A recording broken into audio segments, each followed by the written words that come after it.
Fala família Palmeiras 90 mais, vocês acharam que não ia ter vídeo hoje, né? Pois é, vídeo especial. Rapaziada, vamos começar o vídeo de hoje e nós vamos abordar os principais tópicos de hoje, tá? Tem muita coisa envolvendo o Palmeiras e eu fiz questão de trazer pauta a pauta pra gente conversar e é óbvio, você já sabe, né? Se você ainda não conhece o nosso trabalho, vai devagarzinho, vê como é que vai se sentir durante o vídeo e se você gostar eu peço a sua inscrição e o seu like se você já é membro da família Palmeiras 90 mais, a comunidade do Palmeiras que mais cresce no YouTube. Senta o dedo no like sem dó e vamos falar de Palmeiras. Meu povo maravilhoso, a base pede passagem. Nos últimos treinamentos do Palmeiras não se fala de outra coisa que não sejam as oportunidades que Koné, Eduardo Conceição, Eric Belé e Heitor podem ganhar nessa partida contra a Chapecoense. Eu não vou falar a respeito da partida contra a Chapecoense agora, porque nesse próximo domingo teremos um vídeo exclusivo da partida. Tá? Mas falando um pouquinho da base do Palmeiras e das notícias que tem saído, né? Cada vez mais a molecada da base está se integrando aos elencos, fazendo os treinamentos com a equipe profissional e é claro, não vai ser sempre que o Palmeiras vai revelar jogadores como Estevãos e Hendrix ali, né? Jogadores que chegam, vestem a camisa e resolvem. Então a gente tem que ter um pouco mais de paciência. Entretanto, é válido ressaltar que um jogador tem chamado a atenção. Na verdade são dois, né? Primeiramente, Koné. Koné tá mostrando uma maturidade muscular e mental nos treinamentos realmente relevante, tá?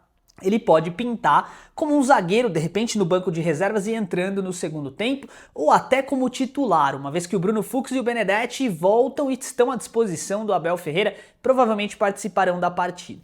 De qualquer forma, Koné deve entrar no decorrer dos 90 minutos. Agora, quem realmente está chamando a atenção de verdade e que eu tô ansioso para ver em campo é o Eduardo Conceição. Não podemos entender como um Estevão, mas um jogador com características bem semelhantes, num contra um avançado, muita qualidade, visão de jogo, finalização de fora da área, realmente um jogador que na base mostrou muito. Agora, a gente não pode deixar de ressaltar que existem jogadores que no profissional acabam não conseguindo performar, como é o caso do Luigi. E nós teremos o Luigi em campo contra a Chapecoense, isso é uma certeza também, tá bom? Outro assunto muito importante que a gente precisa pautar no vídeo de hoje é a estratégia da Leila Pereira, da diretoria, para conquistar a Libertadores da América. Mas eu não tenho como falar da Libertadores da América sem antes falar do que o vice-presidente, né, Ortega, Luiz Ortega, se não me falha a memória, do Cerro Porteño falou e, assim, eu fiquei até procurando para ver se não tinha sido um fake e tal. É sério mesmo que o vice-presidente do Cerro Porteño chamou o Palmeiras de filho? Eles empataram uma partida na fase de grupo, ganharam a outra, ok, o Palmeiras não tava com a cabeça legal, mas sei lá, são 100 confrontos entre Palmeiras e Cerro, não faço ideia, tá? Tirei o número da minha cabeça aqui. E os caras ganharam, sei lá, uma vez da gente, então... Vocês sabem que aqui a gente adora dar essa apimentada aí antes dos jogos, gostamos de brincar, gostamos de falar das coisas de uma forma leve, né? Aqui você não vai ver teatro, não vai ver agressividade, nada disso, mas é engraçado, não é? Então eu queria mandar um forte abraço aí para se tiver alguém, a gente sabe que é muita gente que tá assistindo a gente, né, que às vezes tem alguém no Paraguai e tal, puder confirmar essa história aí, falar se isso foi verdade mesmo, já deixa um abraço aí pro Cerro Porteño e dizer que, velho, o Palmeiras vai para cima com tudo e vai fazer o melhor que pode para se classificar. A respeito da questão da estratégia, né? A Leila Pereira e a diretoria do Palmeiras fará movimentos pontuais no mercado da bola, a gente já vai falar sobre isso, né? E esses movimentos, eles vão ser pautados não somente no que o Abel precisa para agora. Então parece, com base em todas as notícias que a gente viu, que o Palmeiras vai começar a entender que não dá para liberar um Flaco Lopes e um Alan, por exemplo, que são jogadores fundamentais no elenco, né? E não ter peças de reposição. Então, o planejamento estratégico do Palmeiras para o segundo semestre foi pensado e será realizado visando o entendimento até 2027. Ideia brilhante e que a gente tá pautando aqui no canal, né? Faz muito tempo que a gente fala a respeito disso. E você não vai acreditar porque tem novidade pra gente falar, então vem. Vamos falar de mercado da bola. Meu povo maravilhoso, primeiro o dilema que envolve o Alan e o Flaco Lopes. Vamos começar falando do Alan. Ele mesmo já deu entrevista dizendo que o Palmeiras renovou o contrato com ele e que até chegaram propostas no começo do ano, mas que ele preferiu ficar. E agora ele diz que está a cargo do Palmeiras decidir. O que for melhor para o Palmeiras é o melhor para ele. Palavras do Alan, né? Não abro aspas porque não foi exatamente isso que ele falou, mas mais ou menos isso aí. Legal. Quando o jogador ele joga esse tipo de bola, né? Para a imprensa, quando ele joga a situação dessa forma, ele tá basicamente dando, é o início do fim, né? É o início do fim, acho que esse é o termo mais correto para a gente utilizar. Ele vai receber propostas, a gente sabe disso, Liverpool mandou integrantes aqui para observar e conhecer o jogador, Newcastle fez a mesma coisa, a gente sabe que ele chamou muito a atenção nos últimos jogos, é um atleta diferenciado, tem 20 e poucos anos, tá no limite ali, né, para poder ir para a Europa. Então assim, a chance do Palmeiras conseguir segurar o Alan é muito pequena, tá? Então isso é um ponto de atenção.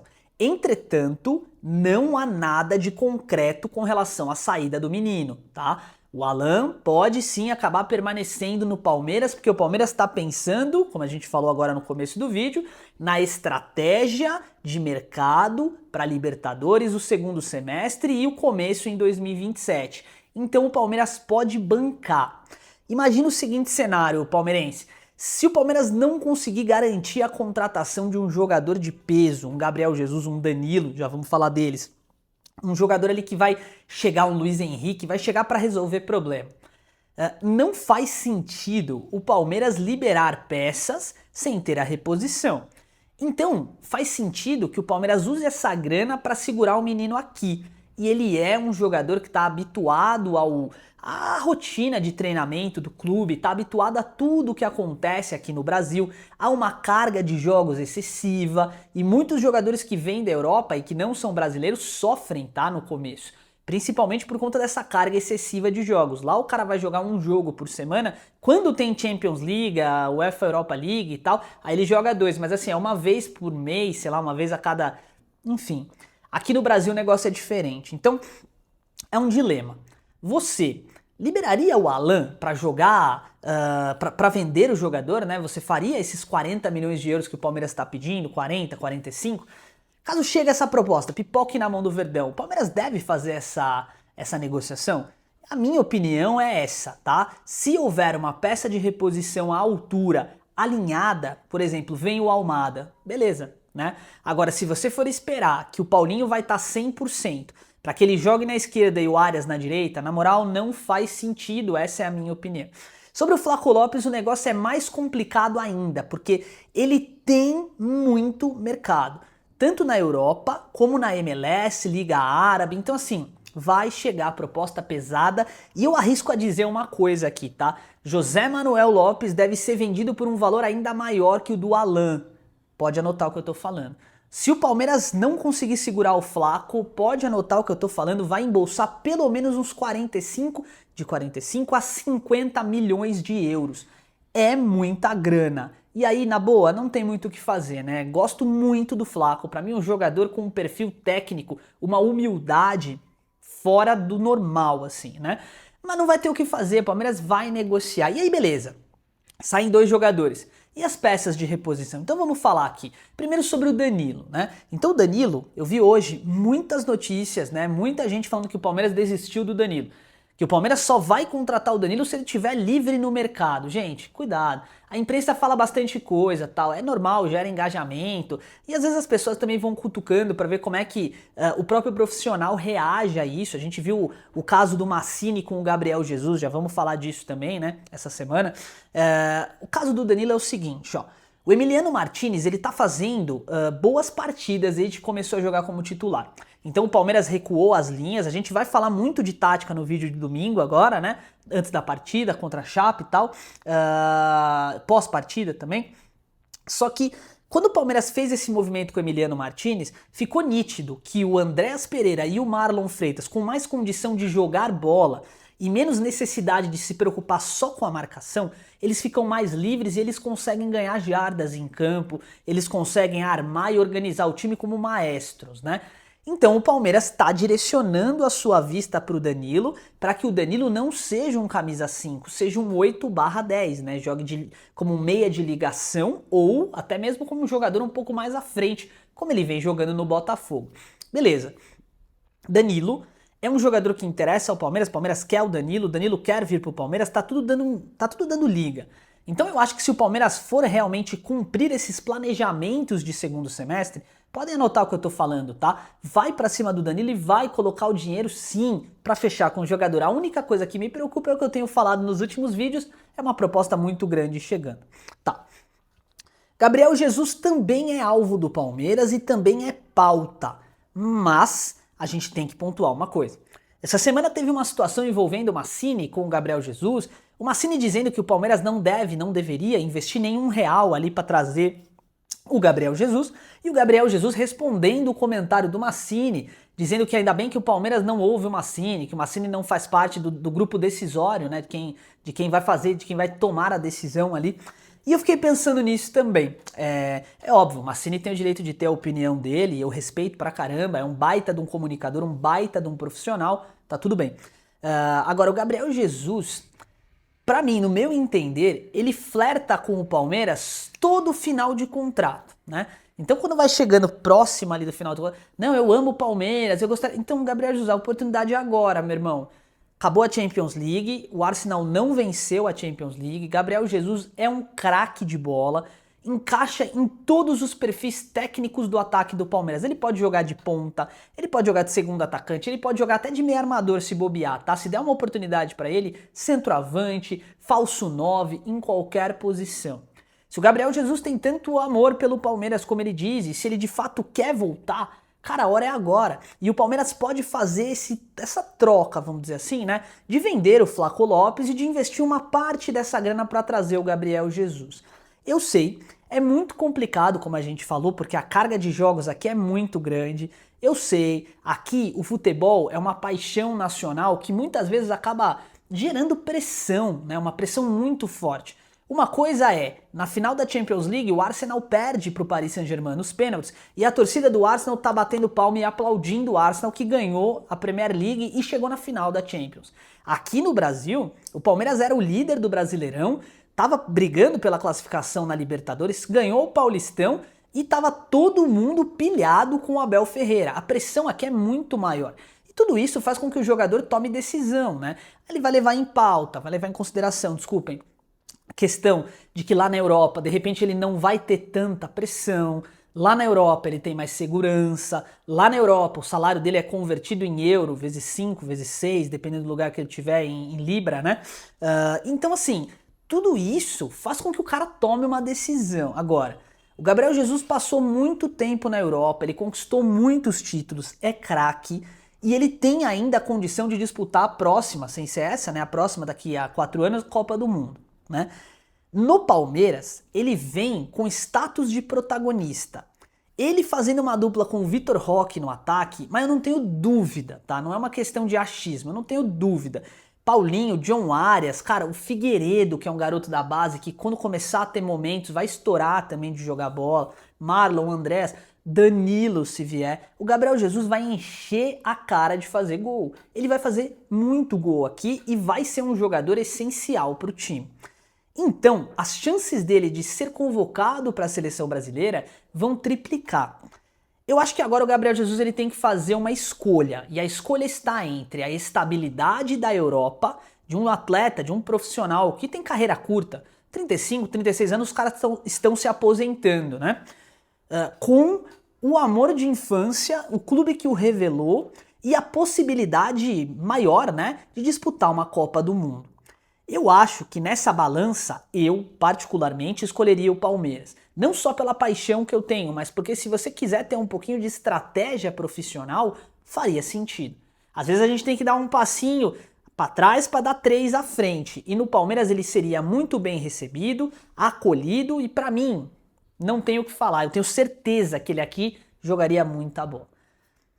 Ok, isto posto, temos a possibilidade então de Danilo, temos a possibilidade de Gabriel Jesus e temos a situação envolvendo o Nino, que é algo muito importante e que a gente precisa falar. O Nino está sendo sondado agora pela Real Sociedad da Espanha. E eu acho que é o momento perfeito para o Palmeiras sair da negociação. Essa é a minha opinião. Palmeiras sai dessa negociação, libera a grana, vende o Flaco, porque não é nem uma questão de querer, né? Não vai ter como segurar, e segura o Alan. Traz o Gabriel Jesus e o Danilo.